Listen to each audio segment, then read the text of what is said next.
Anaambia unasikia chopa huko juu. Hiyo chopa huko juu tunamalizana na jamaa anaitwa Vikram Rathore. Alipigwa mwanaume huyu mpaka akaona kama sasa nimepoteza haki za kibinadamu.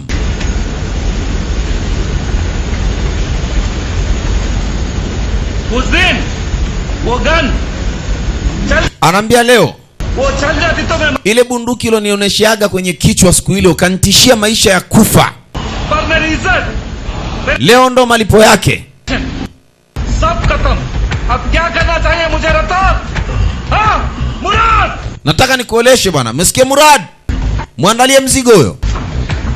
ये मैगजीन है. Alafu na hii ni ile magazine इसको लोड कर दिया है ambayo ulijaza siku ile. को release Alafu ukatoa loku. Ukatoa kwenye automatic ukaweka kwenye manyu upige moja moja. Unakumbuka hiyo siku? What should I do, Rathore? Sasa vipi nipige Rathore? Anaambia piga pull trigger niga. Gonga mzigo. Piga. Kamgonga. Anaambia umeona? Umeona? Bastola iko sawa. Wewe ndio hujui kutumia. Kwenda kafe mbwa.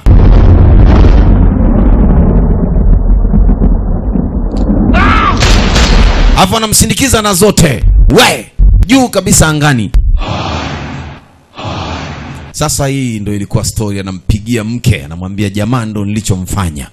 Kwa hiyo ile hayupo. Kwa mume wako bana nilimuua. Hivyo. Habibi aguchi ni. Lakini bado hasira zangu haziishi. Natamani hata nikutoe huku jela na wewe nikukate kidole kimoja kimoja. Process now. Sasa tunafanyaje? Unaonaje sasa tuanze process labda? Ek chatak. Tuanze one snap. Kutufafanulie kidogo. से पहले चेहरे पे काला कपड़ा, गले में कस के फंदा, जल्लाद लीवर खींचेगा, तख्ता पैरों को नीचे से झटाक करके खुलेगा, गर्दन चटाक करके टूटेगी और तुम. Sasa anamuelekeza vizuri. Basi bwana ndio hivyo amekufa. Kwa hiyo tutakutana naye mbinguni. Naona macho yako yamekuwa mekundu. Haya ulime. Vipi? Unaenda kunyongwa? Anasema mjaribu atakavonyongwa anavyokuwa anakuwa ukinyongwa. Kwa mama si ananyongwa. Kwa anaambia utatoa ulimi, utakojoa, utajisaidia. Afu ulimi unatoa Vikram ko take in polo. Sawa bana. Kupe salamu yangu ya mwisho. Babi. Rest in peace bwana. Sagodi akutangulie. Muda wa kunyongwa kwa mke wa Vikram Rathore ukafika. Kwa sababu mumewe ameshakufa na mama amekata tamaa. Kabla hajanyongwa akadondoka. Akisema itakuwa amepaniki. Daktari akasema tumpime. Ye dar se behosh nahi. Anaambia mama hajapaniki. Pregnant. Ni mjamzito. Mjamzito? Ambia ndio. Proceed with the hanging today. Sheria ya India inasema haiwezi kunyonga watu wawili kwa mara moja. Kwa hicho kitoto cha tumboni itabidi mpaka kizaliwe kwanza na kifike miaka 5 ndo mama anyongwe huyo. Execution. Kwa hiyo kuanzia sasa hivi mama amepata tena miaka 6 kuishi. Hakimu alivunja kalamu. Tum pregnant ho. Anaambia wewe ni mjamzito. Huyu mama akiwa jela akagundulika ni mjamzito. Hii ni jela ya wanawake.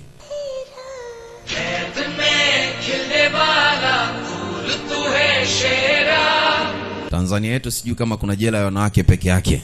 Mambo bado. Wanawake wenzake wote walimpokea tena. Njoo tuishi mpaka utakapompata huyo mtoto kwa hiyo miaka 5 ya baadaye. Sasa unaishi kwa matumaini ukijua kabisa utanyongwa, lakini unasubiri utoe hicho kiumbe kifikishe miaka 5 kichalii ndio mama aweze kukatwa kunyongwa shingo yake. Kuna watu wamehukumiwa maisha wako huku jela ni wazee kabisa. Kwa hiyo maisha usiakatie tamaa, bado mambo. Ukiona bado una hema ujue bado upo, bado unatakiwa. Walikuwa wanamuongeza mayai ili azae mtoto mwenye nguvu jasiri kabisa na maziwa juu, mwingine anamuongezea kisirisiri.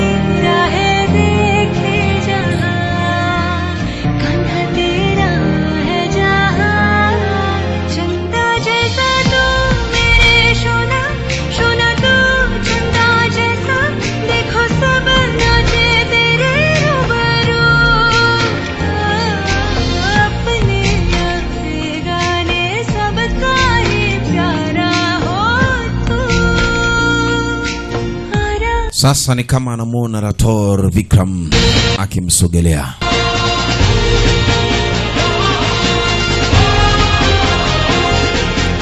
Anakumbuka mission iliende kufanya ya mwisho ambaye ilitokea misi. Ni action gani zilikuwa hazitoi risasi, walikufa watu 27, lakini Mungu alimjalia Rathore akafanikisha ile mission. Ilifika ile siku ambayo iliandikwa itakuwa ni siku ya uchungu kwa mama, yani kwamba utazaa kwa uchungu. Basi alifanikiwa kupata katoto ka kiume mama huyo ndani ya jela.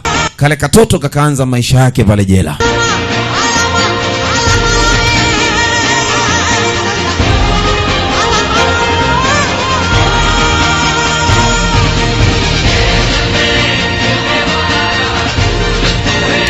Alijifungua salama na kachalika, kawa kachangamfu tu.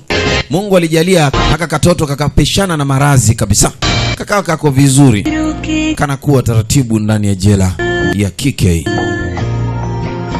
Jela ambayo lilijengwa na wakoloni katika miaka 150 iliyopita, kipindi cha British ama wazungu ambao walikuwa wamekuja kumtawala Muhindi, lakini mambo yalikuwa magumu. Vita vilipigwa miaka 12.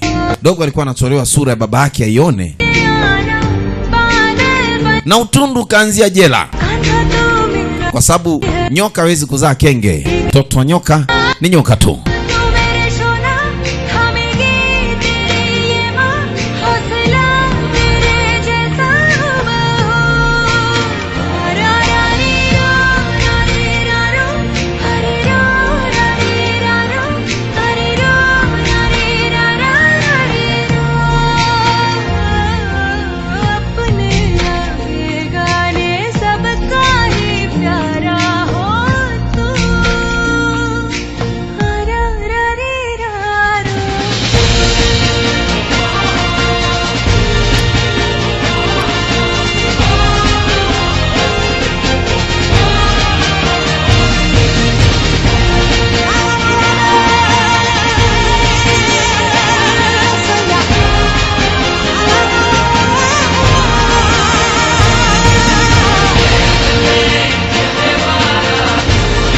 Maisha yalikuwa ni babu kubwa kinyama nyama, na saluti kwa bendera ni lazima, yani kila mtu ashike moyo. Mama alikuwa anapiga saluti kwa niaba ya mumewe Vikram Rathore.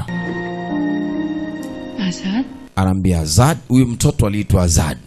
Anambia niwekea ahadi kwamba utakuwa kama baba yako, unakuwa na nguvu, ujasiri, mara zote atakuwa na wewe na mimi nitakuwa na wewe. Pindi ukikua ukumbuke kuihakikishia dunia kwamba babako hakuwa msaliti na wala mama yako hakuwa msaliti, sawa? Ni ID. Anaambia kuna mengi sana katika hapa, muona hapa jela, wote hawa utabaki nao, ila mimi sitakuwepo. Ukikua wasaidie wanawake. Wanawake wanapoteza haki zao sana. Unajua utanifanyia hivyo? Kamwachia na busu. Hii ilikuwa ni birthday yake ya 5 udogo, ambaye alitengenezewa mkate ambaye ndo keki ya birthday, ikawekwa hapo na mshumaa. Kwa hiyo ndo keki ya birthday ambaye ndo mwaka wa 5 kwa mama huyu, na ndo ilikuwa ni mwaka wake wa kunyongwa. Kwa hiyo ile siku ya kutimiza miaka 5 udogo ndo siku ya kwenda mama huyu kuwekewa kamba shingoni. Kwa alimkabidhi maneno mazito sana bwana mdogo, kwamba ukikua wakumbuke wanawake. Hapa ndio nyumba yenu. Wewe umezaliwa jela, huna pa kwenda. Utaishi hapa mpaka utakapofikisha miaka ya 18. Utakwenda kutafutiwa maisha mengine ukuyatafuta mwenyewe huko.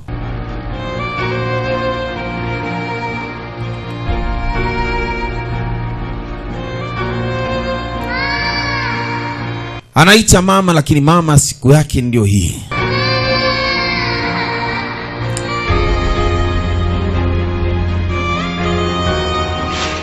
Inaitwa siku ya sakratul mauti. Wakamninginiza. Bwana jela alikuwa ni wakiki wakati huo. Katoto kanapata habari kwamba mama yake haongei tena, wala hasemi tena, wala hajitingishi, na ameninginia.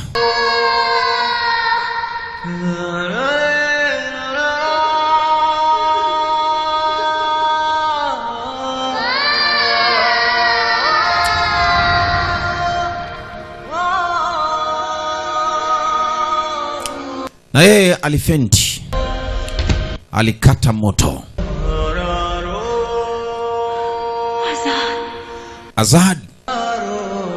Azadi. Ukumbuke huyo Azadi ndo alikuja kuwa bwana jela baadaye. Usije ukachanganyikiwa na hadisi. Hadisi kaisha. Wale ambao walioko jela sasa wanamwadishia. Anaambia Azadi alivyokuwa kidogo tu, ilikuja familia ikamchukua ya kijiji kimoja, ikaenda kumlea. Lakini kwa kuwa Azadi alizaliwa hapa, yeye ndo alipata nafasi, alilelewaga na yule mama bwana jela. Yaani yule bwana jela alimpeleka kuna kijiji. Kwa hiyo baadaye akamsomesha Azadi, akawa afande, akamsomesha warden. Akasomea kitu inaitwa warden. Kwa hiyo Azadi akarudishwa tena hapa kuwa warden, akawa bwana jela. Sasa mkewe anasema nataka kumuona. Ambia Azadi yuko sehemu salama, wala usijali. Azadi huyo hapa, baada ya kipigo kikali cha wale manyang'au, bado yuko ametulia. Huyu mzee sasa unayemuona hapa ndo yule aliyepigwa risasi akiwa juu ya ndege, akadondokeaga kwenye mto, akawa kama maiti zaidi ya miezi 8 amelala chini. Kwa hiyo mpaka sasa hivi anaga kumbukumbu, yeye anakulaga kwanja na fegi tu, hataki hata story nyingine yote. Analambaga pombe na katoto kake ndo haka kanaitwa Azadi. Anakuja kukumbuka yule afande pia ni miongoni mwa watu waliomsaidia Vikram Rathore. Kwa hiyo alikwenda kupeleka hizi habari, chukua ile ya kwanza, akachukua ile faili akachana, kesi akaiua, akatengeneza mazingira ya Chennai ya Vikram Rathore kwamba ni mtu asiye na hatia. Kwa hiyo jamaa alisoma ramani, mshikaji anapatikana sehemu inaitwa Pune, ndio kijiji cha siri. Na hapo sehemu yote hii watu wanaishi humo huwa wana chata moja tu, wana alama. Kwa hiyo ukiwa na hii alama wewe unaitwa wa Pune. Abesku baada ya jamaa kupigwa buti, alidondokea kwenye mto. Mto alijigonga kichwa, na baadaye kuna mtu alimuona, akafugwa miezi 8, akaanza kuishi kwenye hicho kijiji akiwa amepoteza kumbukumbu. Miaka 30 sasa baada ya tukio la mwaka 1986, huyu mzee amejikuta mwaka 2022 bado hana kumbukumbu. Anasema mimi ni nani? Katoto kaambia nikikua nitakwambia. Ndo mtoto wake sasa huyu. Kaambia nikikua nitakwambia. Ndo uchalia amekuwa akaja kaa bwana jela. Baba. Sasa anamuita baba. Baba mwenyewe hana habari kama aliwahi kuwa na mtoto. Hana kumbukumbu hata moja. Anaambia sijawahi kusikiaga kama ningekuona baba yangu. Baba. Baba Yesu. Anaambia umenifanyia yote baba. Baba mwenyewe kumbe yuko kwenye muziki, hana habari. Baba vipi? Unone aapko deshtrohi bulaya. Huyu anakuita msaliti baba. Lakini leo nitaithibitishia nchi nzima kwamba wewe ni shujaa. Babangu ni shujaa. Ye kuch bolte kyun nahi? Anasema kwa nini uongei? Anasema elewi chochote, wala hakumbuki chochote, wala hamjui yoyote. Kumbukumbu zake zote hazifanyi kazi.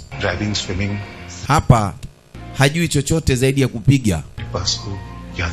Yani hana anachokumbuka huyu jamaa.